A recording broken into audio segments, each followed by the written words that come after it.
way of tackling any text, we're going to ask 3 W questions. Who, what, and why. Leaving the where out today. Who, what, and why.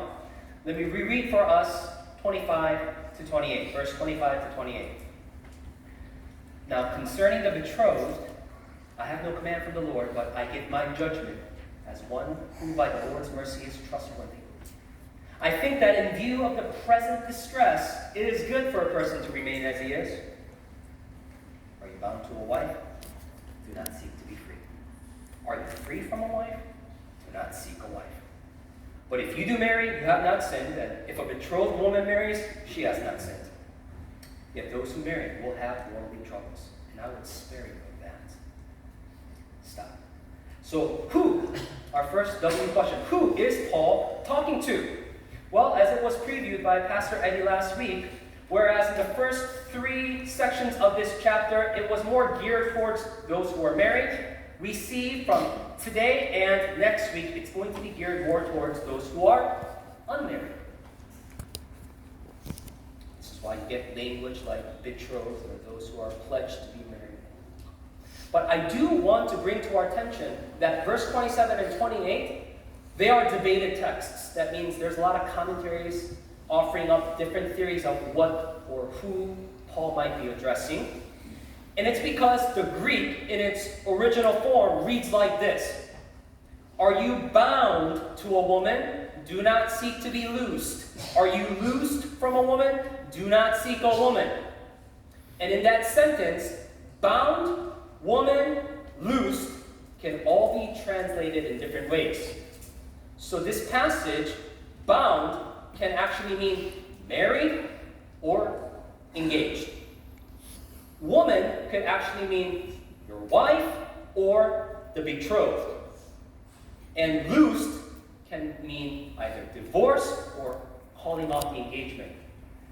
So if you, just to help you track, this passage could either be written to a married person who seeks to be divorced and seeks remarriage, or he's talking to someone who is betrothed, who seeks to get married because he or she is engaged. So it's whether they're married or not.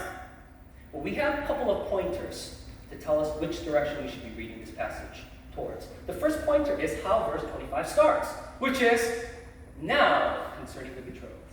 Now concerning the betrothed. Now let me address this issue that you've written to me about concerning the betrothed. And so there's a shift in, okay, this is the next topic that I want to talk about. This question that you have about the betrothed, those who are engaged. Seems to be a shift in thought. Because the other pointer is, he's already dealt with marriage and divorce and remarriage back in verse 10 and 11. And so, how I'm going to take Paul, and I think it's consistent in the train of thought of how he's talking, how he's writing, is that he is writing to the unmarried. Those who are engaged, yet not yet married, or not even engaged, or who we know as to be single. So let me reread verse 27 for you. It says, are you bound to a wife? Do not seek to be free. Are you free from a wife? Do not seek a wife. Pretty much he's saying, are you engaged to a betrothed woman? Do not seek to be free. Do not call it off. Are you free from a wife? Are you not engaged? Well, don't even look for an opportunity to be engaged. Okay. But in the next verse, he adds something a little bit confusing. Because in the very next verse, he says this. But if you do marry, you have not sinned. And if a betrothed woman marries, she has not sinned. Yet those who marry will have worldly troubles, and I would spare you of that. If you're a little bit confused, rightfully so, because Paul is not really being clear. But he is. He is saying, you can get married, or you may choose not to. Both are okay options. But he does want you to think about the choice that you will make. And this comes from a phrase, in view of the present distress.